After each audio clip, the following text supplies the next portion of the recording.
તો બીજી તરફ વાત કરીએ આપણે તો વડોદરા જિલ્લાના સાવલી તાલુકાના સમલાયા ગામ નજીક આવેલી મિની નદીમાં કેમિકલયુક્ત પાણી છોડવામાં આવતું હોવાના ગંભીર આક્ષેપો સ્થાનિકોએ કર્યા છે।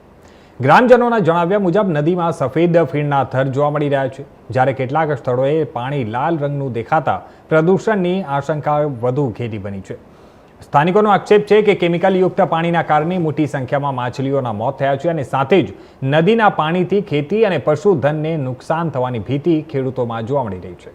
ગ્રામજનોએ જણાવ્યું છે કે ગુજરાત પ્રદૂષણ નિયંત્રણ બોર્ડ એટલે કે જીપીસીબી સમક્ષ અનેક વખત મૌખિક રજૂઆત કરવામાં આવી હોવા છતાં પણ અસરકારક કાર્યવાહી કરવામાં આવી નથી અને હવે જવાબદાર તત્વો સામે કડક પગલાં ભરવા માટે નદીના પાણીના નમૂનાઓ લઈ તાત્કાલિક વૈજ્ઞાનિક તપાસ કરાવવા અને સમગ્ર મામલે પારદર્શક કાર્યવાહી કરવાની માંગ ઉઠી છે। ત્યારે ગ્રામજનોએ ચેતવણી આપી છે કે જો તાત્કાલિક સમગ્ર મામલે કાર્યવાહી નહીં કરવામાં આવે તો તેઓ ઉગ્ર આંદોલનનો માર્ગ અપનાવશે। અમે આ મિની નદી જે અમારા ગામમાંથી જૂના સમલા ગામથી નીકળે છે ત્યાં સ્થળ તપાસ કરતાં ખબર પડી કે નદીની અંદર પાણીમાં લાલ થયેલું છે અને પાણીની અંદર જીવજંતુઓ પણ મરી ગયેલા છે। માછલી મરેલી દેખાઈ રહી છે। એવી ઘણી બધી માછલીઓ આ વરસાદમાં તણાઈ પણ ગઈ છે આગળ। અમને એવું લાગી રહ્યું છે કે અમારા આજુબાજુ જે કેમિકલ કંપનીઓ આવી રહી છે એ કંપનીઓ દ્વારા પાણી છોડી રહ્યા હોય એવું જાણે શંકા અમારી થઈ રહી છે।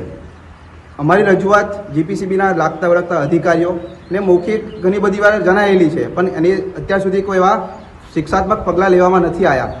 જો શિક્ષાત્મક પગલાં હવે નહીં લેવામાં આવે તો અમે જૂના સમલાયના ગ્રામજનો આગળ ધરતું કરીશું અને આંદોલન કરીશું। બીજું કે આ નદીની અંદર ગામના પશુઓ, ગામના વ્યક્તિઓ અહીંયા અવારનવાર આ પાણીનો ઉપયોગ કરતા હોય છે। આ પાણીનો ઉપયોગ ખેતીમાં પણ થતો હોય છે। તો આ પાણી એટલું પ્રદૂષિત છે કે જીવજંતુઓ મરી ગયા છે। તો અમને એવું લાગે છે કે અમારી જાનને ખતરો છે ગ્રામજનોની। જો આની ઉપર કે કંપનીઓને લાગતા વળગતા કંપનીઓને પકડવામાં નહીં આવે તો એમની ઓકાત જો કંપનીઓને બતાવવામાં નહીં આવે તો અમે ગાંધીજી ચિંધ્યા માર્ગે ગ્રામજનો સૌ ભેગા મળીને ઉગ્ર આંદોલન કરીશું। જે અમારા ગામમાંથી જૂના સમલા ગામથી નીકળે છે ત્યાં સ્થળ તપાસ કરતાં ખબર પડી કે નદીની અંદર પાણીમાં લાલ થયેલું છે અને પાણીની અંદર જીવજંતુઓ પણ મરી ગયેલા છે। માછલી મરેલી દેખાઈ રહી છે। એવી ઘણી બધી માછલીઓ આ વરસાદમાં તણાઈ પણ ગઈ છે આગળ। અમને એવું લાગી રહ્યું છે કે અમારા આજુબાજુ જે કેમિકલ કંપનીઓ આવી રહી છે એ કંપનીઓ દ્વારા પાણી છોડી રહ્યા હોય એવું જાણે શંકા અમારી થઈ રહી છે। અમારી રજૂઆત જીપીસીબીના લાગતા વળગતા અધિકારીઓને મૌખિક ઘણી બધી વાર જણાયેલી છે, પણ એની અત્યાર સુધી કોઈ એવા શિક્ષાત્મક પગલાં લેવામાં નથી આવ્યા। જો શિક્ષાત્મક પગલાં હવે નહીં લેવામાં આવે તો અમે જૂના સમલાયના ગ્રામજનો આગળ ધરતું કરીશું અને આંદોલન કરીશું। બીજું કે આ નદીની અંદર ગામના પશુઓ, ગામના વ્યક્તિઓ અહીંયા અવારનવાર આ પાણીનો ઉપયોગ કરતા હોય છે। આ પાણીનો ઉપયોગ ખેતીમાં પણ થતો હોય છે। તો આ પાણી એટલું પ્રદૂષિત છે કે જીવજંતુઓ મરી ગયા છે। તો અમને એવું લાગે છે કે અમારી જાનને ખતરો છે ગ્રામજનોની। જો આની ઉપર કે કંપનીઓને લાગતા વળગતા કંપનીઓને પકડવામાં નહીં આવે તો એમની ઓકાત જો કંપનીઓને બતાવવામાં નહીં આવે તો અમે ગાંધીજી ચિંધ્યા માર્ગે ગ્રામજનો સૌ ભેગા મળીને ઉગ્ર આંદોલન કરીશું।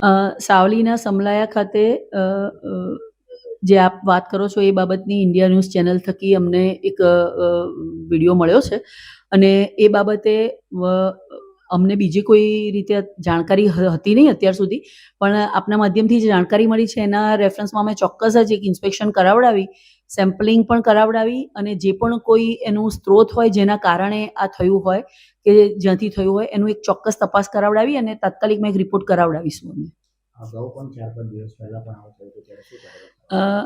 અમને આની અગાઉ પણ એક રેડ કલરના પાણી બાબતની એક રજૂઆત મળેલી હતી આવી રીતે જ વિડીયો થકી, અને એ અંતર્ગત અમારી ટીમે ઇન્સ્પેક્શન કરી અને એ ક્યાંથી ઉદ્ભવ થયું છે એ ચેક કરાતા એક ઇન્ડસ્ટ્રીઝ હતી એમાંથી એ ઉદ્ભવ થયેલું હતું એવું કન્ક્લુઝન આવ્યું અને એના આધારે ઇન્ડસ્ટ્રીને પોલ્યુશન કંટ્રોલ બોર્ડ દ્વારા ઓલરેડી ક્લોઝર ડાયરેક્શન ઇસ્યુ કરવામાં આવેલું છે।